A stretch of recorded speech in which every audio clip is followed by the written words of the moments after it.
Welcome, Flyers fans. You're listening to Chris Mayer, Flyers Fan Mania 93 on YouTube. All right, so if you go all the way back to November 12th, 2021, the Flyers were playing Carolina. And Carter Hart made 39 saves in that one. Absolutely fantastic in that game. And the Flyers had a late goal around a little under 10 minutes or so. Zach McEwen scored his first goal as a Flyer, and that was a great win for the team. And that was a really, really good game from Carter Hart. One of the best games of his career. Tonight was another one. A 2-1 win against Vegas at home. 47 saves for Carter Hart. That's all I have to say. Carter Hart was fantastic in this one. Made so many good saves.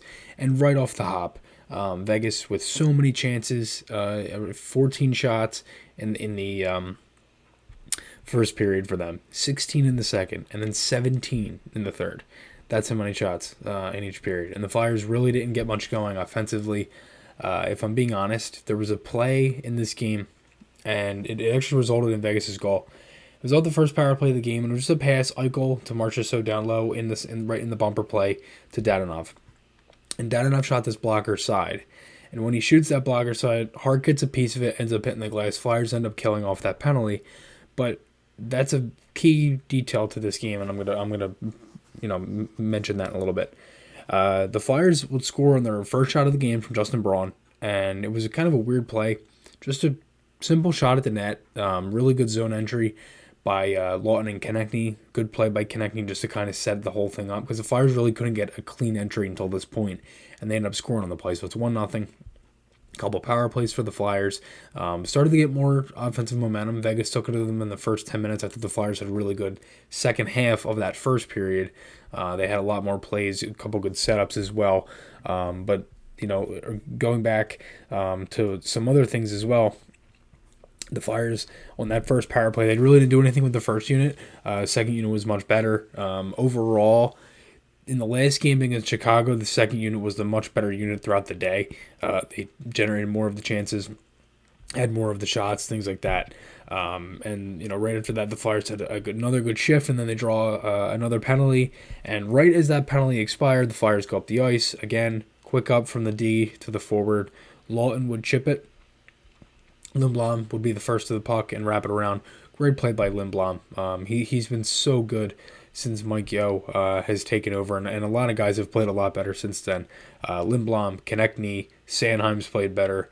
Carter Hart's been really good throughout the entire year. I think Ristolainen has played better since Mike Yeo has taken over as head coach.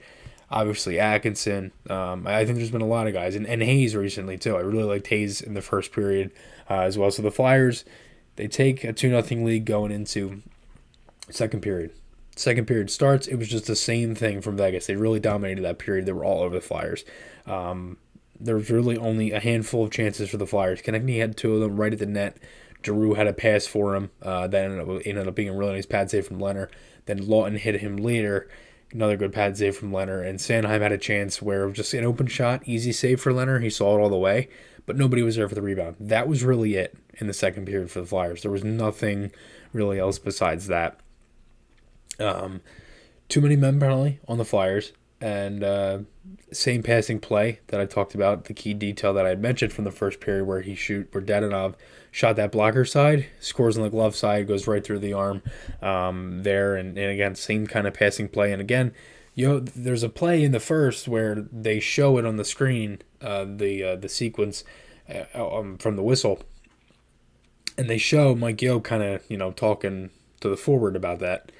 The next set of forwards going out there, and they did a better job, but again, they leave it wide open right there, and it's like things like that have kind of hurt them all year, like little details, and again, that ended up being the only goal that Hart would give up, but again, not much really he could do there. That's kind of a play where you need somebody to be there, and Atkinson was a little high up on the play.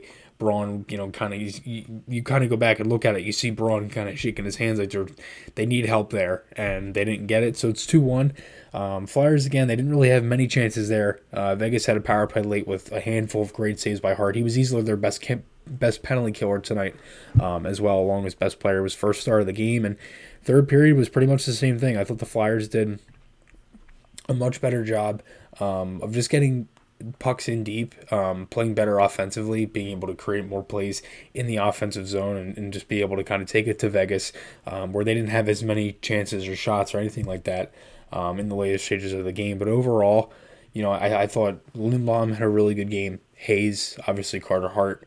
I thought Sanheim looked good. I thought the Flyers did a better job in the third period of kind of limiting chances where they didn't give Vegas as much time as they did in the previous 40 minutes where they were able to set up plays. Obviously, later in the game when you have the 6-on-4 on the delay game penalty and the empty net, they won pretty much every face-off. Hart made a handful of good saves. Very good defense in the last 4 minutes of the third as well. That's one thing I will say too. That they basically did everything they could to just keep the puck out of the net, and they were able to do that tonight. So, again, they pick up 2 wins in a row, and as for Provorov, I thought he had a pretty good game. I know people are going to harp on him for that delay game penalty. I thought he had a good game.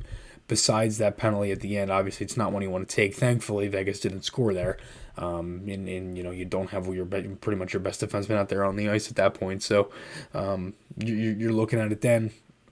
It looks like a really scary situation with all the offense they were able to create. And Hart was easily frustrating Vegas's players. You could see the facial expression of Jack Eichel at the end of the game, like they just could not score on him. And, that's the second time this year, actually, against Vegas. There's been a handful of good games Carter Hart's have. And, again, I've talked about him before. He's been their main positive for this season. And he's something you can build on from this year. And, there hasn't been too many of those things because, obviously, the season's so tough. But, again, really refreshing to see that. And 2 wins in a row for the Flyers. Now take on Florida on Thursday in Florida. And the last time the Flyers played in Florida, they actually had a really good effort against them, lost 2-1 in overtime off a kind of a rough sequence. If you remember the play where Farabee got his stick slashed out of his hands and no call was made, and then Ekblad would end up scoring the overtime winner. But Flyers will take on the Cats Thursday night at 7 o'clock.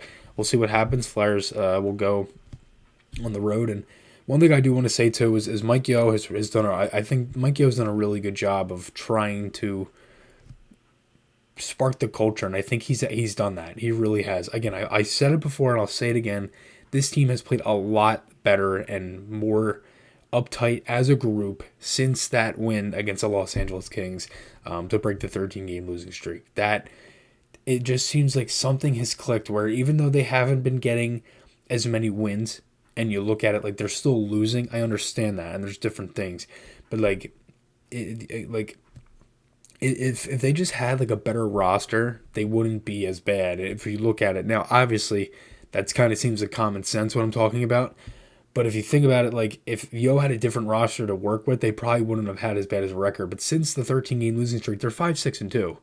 So there's been different areas that he's implemented and different things, and that the message that he said after the Minnesota loss, where he was basically still pissed off about it the next day, coming in on Friday, and Jones said it after the game on Saturday, that got to them, and they've received that message, and him being like that, and I think that was clear in Saturday's game that they really understood what he was saying, and that's something that he kind of found the spark in the culture, and I really like that, and I think that's a really good thing that the Flyers can kind of build on as well. But let me know your guys' thoughts below.